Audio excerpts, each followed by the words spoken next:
Bienvenue à toutes et tous pour ce dernier JT du 36e congrès de la CGT FAPT. Nous débutons l'édition d'aujourd'hui par une rencontre avec Rachel Beauséjour autour du document d'orientation.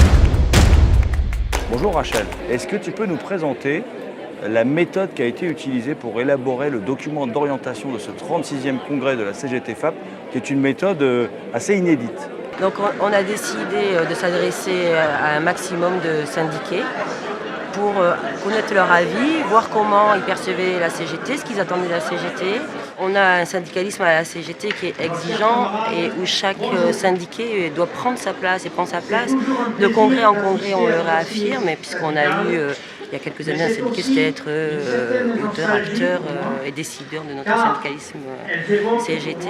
Et on pense que c'est la clé d'avoir un syndicalisme qui est en prise avec les syndiqués, qui permet d'aller rencontrer les salariés et qui permet de créer les conditions de la réponse aux revendications. Et on a voulu vraiment qu'ils se reconnaissent dans l'écriture. D'ailleurs, on voit que l'écriture, elle est multiple. Il y a des styles différents, on voit la touche de l'ensemble des syndiqués et de ce que peut être syndiqué aujourd'hui dans la fédération. Après cette rencontre avec Rachel Beauséjour, je te propose maintenant d'aller retrouver Virginie Jancel, secrétaire à la com de la CGT. Quel est ton rôle durant le congrès? Je suis la référente de la fédération. Notre rôle, c'est vraiment d'être en écoute, en appui des organisations de la CGT, en l'occurrence ici la fédération FAPT, et de pouvoir d'abord beaucoup écouter ce qui se dit, parce que c'est extrêmement important d'être à l'écoute. Quand on dit qu'il faut être à l'écoute des syndiqués, il faut aussi être à l'écoute des militants de la CGT. Donc, et puis amener au besoin les expériences ou ce qu'on travaille à la Confédération pour être vraiment très en phase organisation-confédération, puisqu'on est une confédération dans le sens, une confédération, c'est dans le sens confédéralisé, c'est-à-dire les organisations de la CGT. Donc vraiment ce rôle d'échange, d'appui, d'entraide. Et c'est extrêmement intéressant.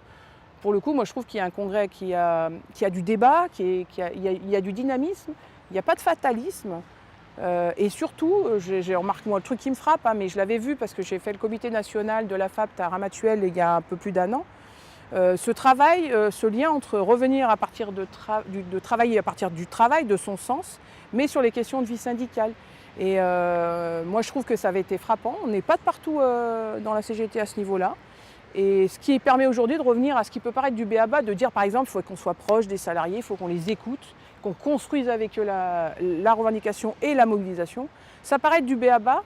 Mais en fait, ce réflexe naturel, je crois qu'on l'avait un peu perdu et que tout ce chemin et tous ces débats ramènent à reconstruire ça et du coup à être beaucoup plus fort et plus dynamique et vraiment pour aujourd'hui se projeter sur l'avenir. Parce que bien sûr, le contexte est difficile, tout le monde le sait, les réformes qui s'engagent, etc. Donc il y a de vraies attentes envers les CGT et moi je trouve que quand je vois la tonalité de ce congrès, je me dis là aussi on peut être optimiste, quoi. Et alors par rapport à ça, quel est ton avis sur la place des femmes à la CGT? Si je regarde l'image du congrès aujourd'hui, au dire des camarades, il y a plus de femmes présentes aujourd'hui au congrès, enfin cette semaine au congrès que le précédent. Je crois qu'on est à 46-47% pour 54% d'hommes. Donc voilà, il y a encore du chemin à faire, mais en même temps, il y a des avancées. Et globalement, dans la CGT, on travaille beaucoup cette question-là, et la place des femmes dirigeantes, les femmes dirigeantes d'UD, de FEDE. Et on avance par ce travail de conviction, de discussion, de débat. Et voilà, moi, je suis plutôt optimiste. Être la CGT de toutes et de tous pour relever les défis d'aujourd'hui, qu'est-ce que ça signifie pour toi?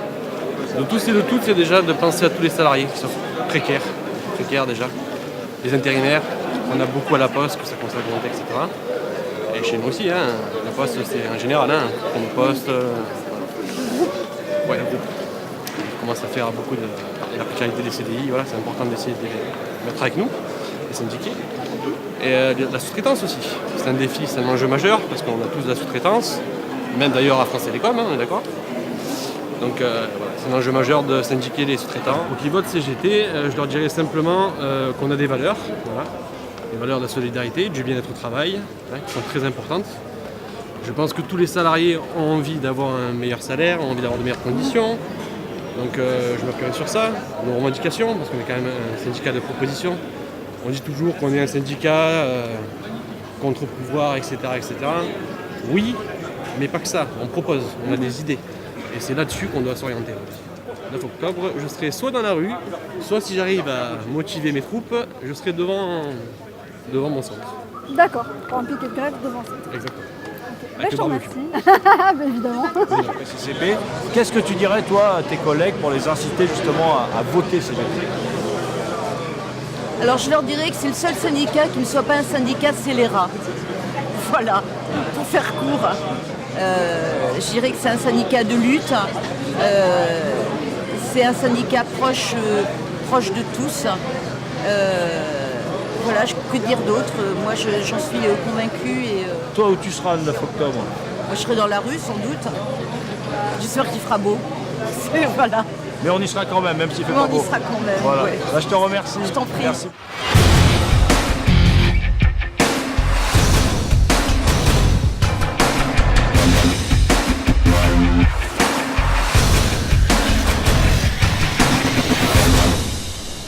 Amandine, nous arrivons au terme de ce 36e congrès de la CGT FAPT. Et c'est le moment que nous avons choisi pour aller à la rencontre de notre secrétaire général, Christian Matorel. Bonjour Christian. Bonjour Jérôme. Nous sommes ensemble à ce 36e congrès de la CGT FAPT, qui se tient quand même dans un contexte particulier, puisque c'est à la fois les 50 ans de mai 68, mais c'est aussi quelques jours, quelques semaines après l'annonce du changement d'actionnaire principal à la Poste, hein, et puis aussi après l'annonce de la fin des lignes fixes chez Orange. Je rappelle quand même qu'en termes d'accès au réseau, on est 44e pays au monde. Hein. Ça en dit long sur les choix des directions de ces entreprises. Qu'est-ce que ça t'inspire un peu tout ça, ce contexte dans lequel se tient le congrès? D'un point de vue général, c'est surtout un contexte d'exacerbation en fait, de l'exploitation capitaliste, avec les conséquences qu'on trouve dans notre secteur, comme on peut trouver ailleurs. Les cheminots, la poste, l'évolution du capital, aux télécoms, les contradictions du capital à gérer entre son besoin d'investissement et le développement du très haut débit. Donc on retrouve, avec des conséquences concrètes pour les salariés, toutes ces réalités, y compris dans notre secteur. Donc le contexte, il est celui-là. Et surtout, il y a un contexte de dégradation des conditions de vie et de travail des travailleurs. En fait, une division du salariat comme rarement, je pense, dans l'histoire, et peut-être jamais dans l'histoire. Donc il y a une mutation du travail liée à l'utilisation du numérique qui est exacerbée aussi. Donc il y a une conjonction de beaucoup de choses qui posent des questions nouvelles au syndicalisme en général, à la CGT, à la CGT FAPT. Mais je pense qu'on a les moyens de relever tous ces défis. Les débats dans le Congrès le montrent. Il n'y a pas de fatalisme. Il y a notamment, par rapport aux nouvelles générations, une volonté de se battre. On le voit très bien, quoi. On a eu on a fait 1430 adhérents à ce jour. Peut-être pendant le Congrès, on en a eu encore 10 ou 20 en plus, parce que c'est comme ça, on est en avance en adhésion. La question qui est posée, c'est la mise en mouvement. Parce qu'on part du principe que quand on adhère à la CGT aujourd'hui, ce n'est pas un signe de fatalisme, c'est un signe de vouloir se battre. Et on a besoin, et on voit bien qu'on a besoin d'aller vers ces salariés, d'aller vers ces nouveaux syndiqués pour définir avec eux ce dont ils ont besoin pour se battre et comment on construit les revendications avec les salariés. Quand tu vas sur le terrain, quand tu croises des syndiqués, quand tu croises des camarades, qu'est-ce que tu leur dis pour gagner et faire gagner le vote CGT? Mais je leur dis, moi je vote CGT, toi c'est quoi ton super pouvoir? Bon, on peut commencer par là. On a une campagne 2 ans de sans élection, alors qu'à un moment dans notre histoire, on avait une élection. Je pense qu'il faut qu'on ait un plan de bataille, dans l'organisation, un plan de bataille qui s'adresse à tous les salariés. Et on voit bien, on sait, hein, notamment dans la catégorie cadre, et on voit bien que c'est là que les enjeux se jouent aujourd'hui. Je ne veux pas dire priorité d'un par rapport à l'autre, mais on voit bien que là, on a quelque chose sur lequel il faut qu'on soit sur le pont. Ouais. Bon, après, ça pose la question de notre fonctionnement. Hein. Aujourd'hui, voilà, on ne pouvait pas ne pas te parler du 9 octobre. D'accord. Quel message dois-tu passer aux délégués aujourd'hui pour que le 9 octobre soit une parfaite réussite? Il n'y a que le salarié qui décide s'il va se mettre en grève ou pas. Puis aussi ne pas faire l'impasse d'une catégorie ou d'une autre, ou de dire c'est de mon métier, parce qu'on est organisé aussi comme ça, et il faut oublier personne. La CGT aujourd'hui, au niveau confédéral, elle rayonne, c'est ce qu'on a comme analyse, hein, sur 25% du salariat. Qu'est-ce que vous voulez? Quand tu rayonnes sur 25% du salariat, alors que tu sais que tu dois aller au contact des salariés, ça te donne un petit peu la marge pour convaincre et pour avoir un rapport de force. Donc il ne faut pas être fataliste ou dire on n'y arrivera pas, les salariés ne veulent pas se battre, tout ça. Il faut être lucide, il faut regarder les choses en face et dire on dira qu'on est fataliste quand on aura fait ce qu'il faut pour être sûr qu'on est fataliste. Mais pour l'instant, rien ne démontre que les salariés ne veulent pas se battre. Et d'ailleurs, toutes les luttes locales dans notre secteur qui ont eu lieu et qui ont abouti à beaucoup de victoires montrent qu'il n'y a pas de fatalisme. Et le Congrès l'a montré qu'il n'y a pas de fatalisme, parce que ça cogne. C'est à nous de prendre confiance en nos forces, mais ne pas sauter les étapes. On ne fera pas le bonheur des gens à leur place, c'est avec eux qu'on le fera. Jérôme, c'est la fin de cette série de JT consacrée au 36e congrès de la CGT FAPT. Et oui, et j'en profite d'ailleurs pour faire un petit coucou à Christiane, avec qui nous avions lancé le premier JT lors du précédent congrès.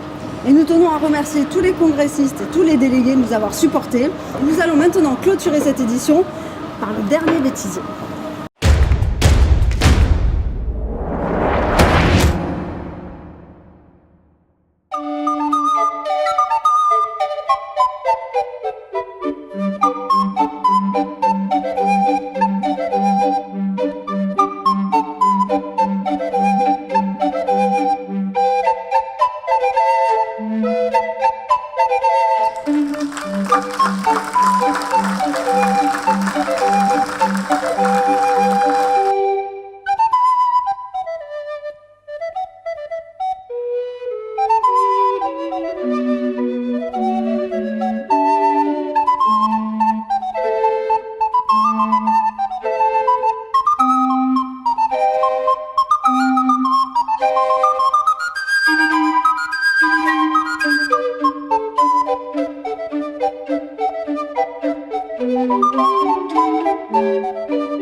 Bonne nuit les petits. Faites de beaux rêves.